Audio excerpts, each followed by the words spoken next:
Hello दोस्तों, इस video में हम देखेंगे कि क्या है राष्ट्रीय आपातकाल अनुच्छेद 352, अनुच्छेद 356 और अनुच्छेद 360। तो चलिए स्टार्ट करते हैं।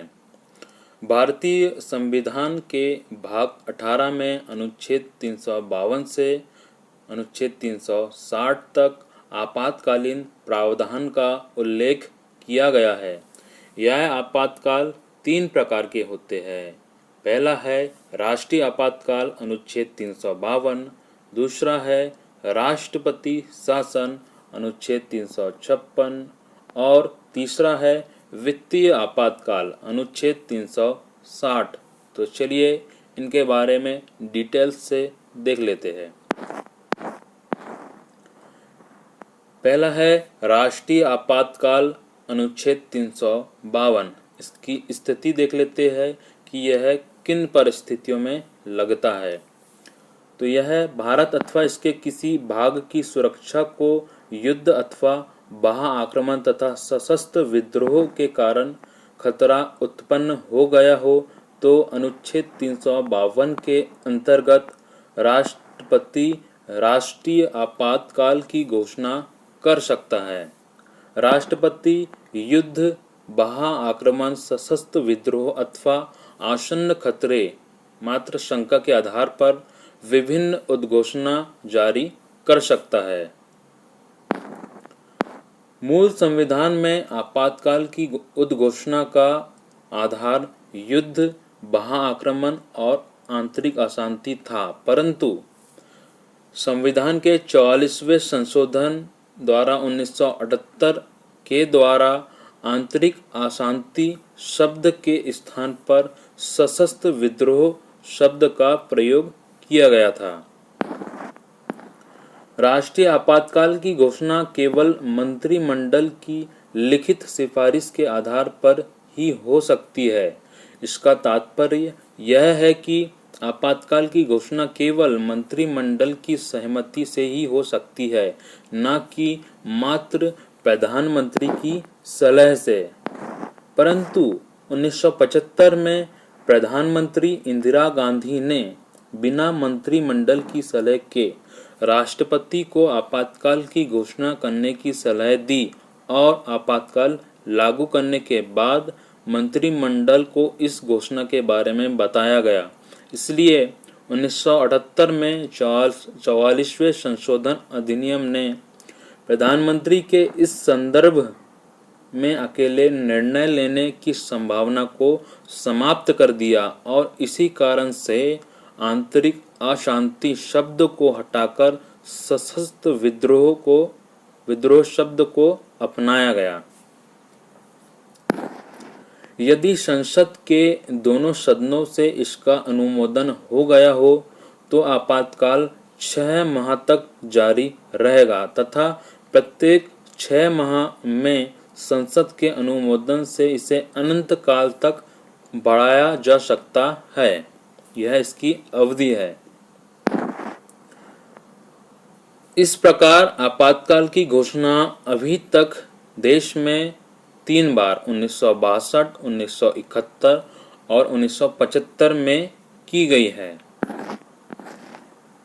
पहला राष्ट्रीय आपातकाल अक्टूबर 1962 में north east frontier agency Arunachal Pradesh में चीनी आक्रमण के कारण लागू किया गया था, जो जनवरी 1968 तक जारी रहा तथा 1965 में पाकिस्तान युद्ध में नया आपातकाल जारी करने की आवश्यकता नहीं हुई थी, क्योंकि यह 1968 तक रहा था। दूसरा राष्ट्रीय आपातकाल दिसंबर 1971 में पाकिस्तान के आक्रमण के फलस्वरूप जारी किया गया तथा तीसरा आपातकाल घोषणा 1975 के आंतरिक उपद्रव के आधार पर थी। कुछ लोग पुलिस और सशस्त्र बलों को उनके कार्य तथा नित्य कर्तव्यों के विरुद्ध भड़का रहे थे। इस कारण 1975 में राष्ट्रीय आपातकाल लगाया गया। इसकी घोषणा करने अथवा इसे जारी रखने से संबंधित सभी प्रावधान संसद में विशेष बहुमत द्वारा पारित होना चाहिए। चलिए अब देख लेते हैं राष्ट्रपति शासन अनुच्छेद 356, इसकी स्थिति देख लेते हैं। राज्य में संविधान तंत्र के विफल हो जाने पर राष्ट्रपति द्वारा राज्य सरकार को अपने नियंत्रण में लेना ही राष्ट्रपति शासन के नाम से जाना जाता है। राज्य सरकार संविधान के प्रावधानों के अनुरूप नहीं चल रही हो तो ऐसी स्थिति में राष्ट्रपति राज्य के राज्यपाल की रिपोर्ट के आधार पर राष्ट्रपति शासन लागू कर सकता है। राष्ट्रपति शासन को न्यूनतम 6 माह तथा अधिकतम 3 वर्ष की अवधि के लिए लगाया जा सकता है।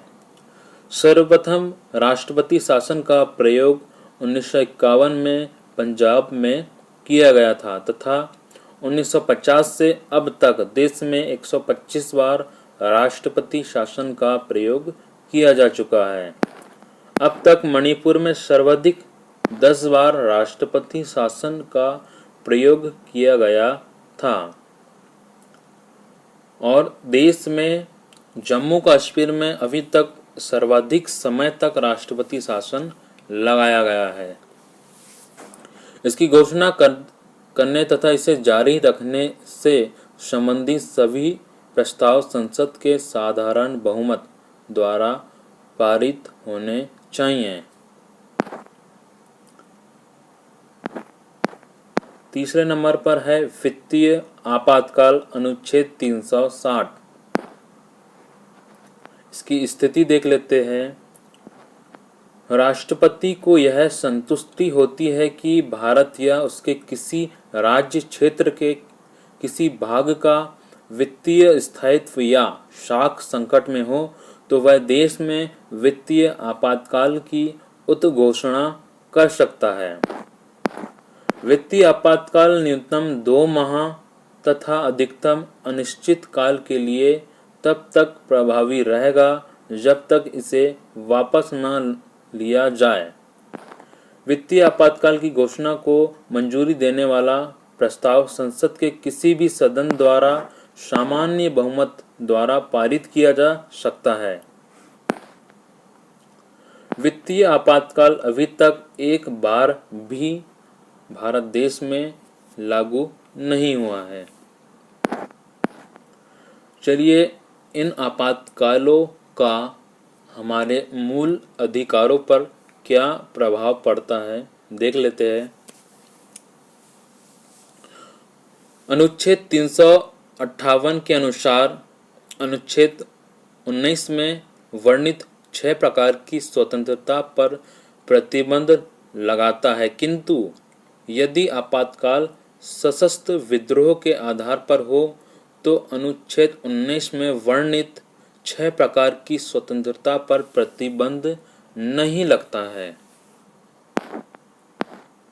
यदि आपातकाल सशस्त्र विद्रोह के आधार पर लगाया गया हो तो अनुच्छेद 19 में वर्णित 6 प्रकार की स्वतंत्रता पर प्रतिबंध नहीं लगेगा।